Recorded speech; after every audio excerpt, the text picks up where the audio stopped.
We're here on this lovely spring sunny day in southwest London to mill a couple of logs of a beautiful fallen and unfortunately diseased beech tree. The homeowner discovered some rot in this tree. She called in an arborist who confirmed there is rot and there's probably a lot of hollow inside the tree. The decision was made to fell the tree with the consent of the local council. The next stage was to call in a tree surgeon. Having got rid of all of the branch wood and all the extraneous stuff that we can't use, they've left us with two absolutely enormous logs. Oh, if we're splitting them, But yeah. we'll split that way anyway, won't we? Yeah. Lengthwise. And this one, you want to chop out the middle bit. I don't know if you can see, but there's black stuff here which has solidified, and there's a lot more down. Oh, that's very soft inside there. Not speaking as a botanist at all, but trees are designed to live with rot. That's why you see so many hundreds and hundreds of years old oaks, for example, 500-year-old oak, and you think, how is that still standing? The bottom is completely hollow, it's like a little cave. The answer is in the engineering of the wood. It's so strong. Just the outside can hold up the whole size of it. In the urban, dense residential environment, you can't really risk having a very tall, rotten tree. You have to report this to the council because there are tree preservation orders. If they consider it serious and they see the report and they see the technical details, they will say, yes, it's got to come down. As we get close to the middle of the tree, the boards get wider and wider and wider. Even the ones we've taken off so far are immensely heavy. And in almost any tree, you have to work around the heart because the heart it's like the original pith of the tree. It's going to break, it'll crack, and it'll be very unstable and unsteady. What we're doing now is a little mill where he can cut downwards.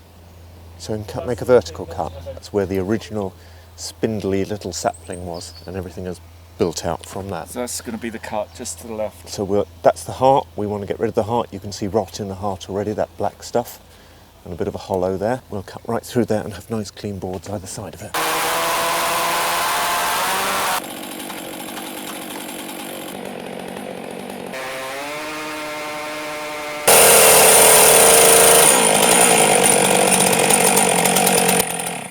But that worked out quite well. We've now got manageable lengths. I'll finish off my tea. And then we can see we can make a decision about what cut to do next. And that'll be exciting.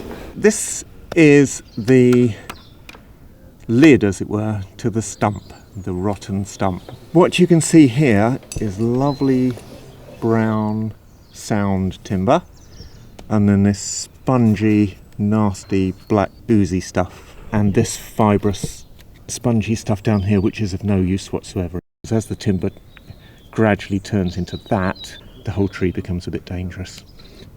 As we progress with the milling today or tomorrow, we're going to start cutting this piece, and it's going to be really experimental because we can't tell what we're going to find until we've cut a few layers down. What you can see is these beautiful growth rings in the beech. Where they are pale in the ring, that's what we call early wood. That's what grows thick and fast during a nice warm moist spring, and so you'll get a wide band of that, and then later on in the summer it carries on growing, but it's a narrower dark brown band which we call late wood, which is probably denser, but anyway it's slower growing. So between all of those you get an annual ring, and what obsessive people like me like to do when I see a big stump like this is count the rings to gauge the age of the tree to within a few years. So I spent quite a long time yesterday readjusting my glasses the whole time, trying to count these microscopic rings. With the absence of a little piece of very indistinct timber towards the middle, I counted 190, which means this tree was a good 200 years old. Used a metal detector and ran it over here to find what just seemed to be a little bit of loose bark. It's a lump of concrete with metal. What you sometimes get is nails buried deep inside, and they can kill the teeth on your chainsaw blade and make it useless.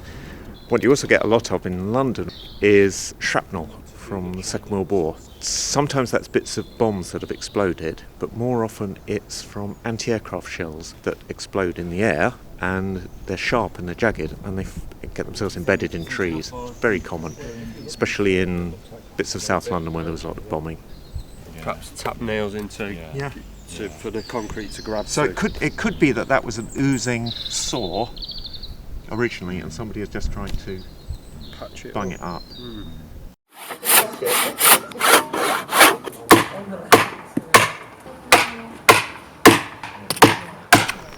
Oh, lovely. So we've identified the problem, and hopefully remove. Because of that little bit of rot that we encountered earlier, we've rather fortunately got a sample of timber from inside the tree, and I'm cutting off a little thin sliver. And when I get home, provided there's nothing cooking in the oven, I leave the oven on for about 2 or 3 hours, and every half an hour or so weigh it again. So I might start with 50 grams, then it will come down and down and down and down until I get to maybe 30 or something like that, 25. And at that point, the weight will stop reducing. That means that all of the moisture in the timber has been dried out by the oven. So then I just do a little sum, and that sum will tell me what the percentage moisture content is at this point. Over the next 3 years or so, I'll take intermittent readings from the boards. Once it starts going below 30%, that will give me a good indicator of how rapidly it's drying, and when we've got to about 15%, but ideally close to 10% moisture, then it's ready for cabinet makers to use. this is an Alaskan mill, which is the jig for the saw, which just runs along the level that we created on the log. Imagine my hand is the wood, that this rail runs along the wood, and the distance between the rail and the saw is 3 1/4, and that's the thickness that we'll be cutting the wood. This is a big part of the job, it's just working out all the cuts really, and I suppose this is where the Alaskan mill comes into its own, because it's sort of quite versatile. It's light, you can get it in and out. Although it's a bit fiddly, it can do most things fairly easily.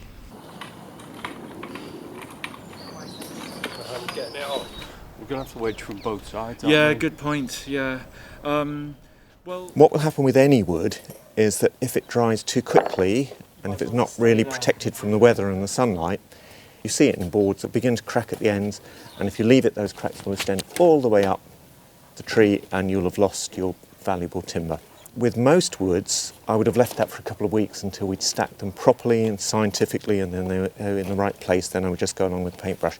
But with beech, it seems to have a bit of a reputation for being difficult to dry, and once you've got even a little bit of sunlight on it like we've got today, beginning of warm spring sunshine, there's every chance that the water that's in the wood at the moment will evaporate and they will crack and split. So we're applying this sticking plaster of aluminium primer to stop it early on.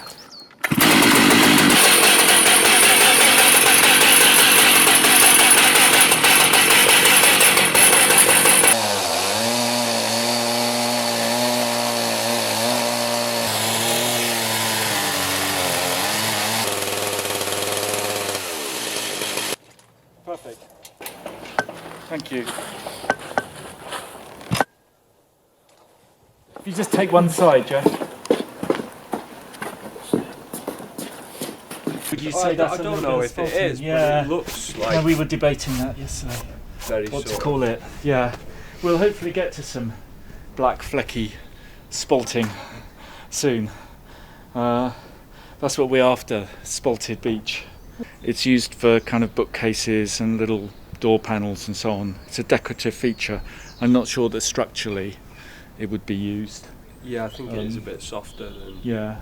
You can have great plans for a piece of furniture, and if then you see, oh, that's a fantastic piece of colour in that, I can use that for a door, I can use that for a drawer front or some particular feature. If I go to a wood yard, I can get boards that stand up like sentries, sort of 6 inches, 8 inches wide and an inch or so thick. You can pick a few of those, or the company themselves would just deliver to you whatever they think is suitable. A much better way is going in right from the start, visiting the timber yard if you can as a cabinet maker and selecting your pieces very carefully, What we hope to offer is a kind of service to cabinet makers where they can see the entire tree, every bit of the tree. We'll strap it together, dry it like that. They can buy an entire tree if they want to have the whole thing, make lovely matched pieces, or buy individual boards. Yep, I'm going to drop it. Drop it. Yep. Good.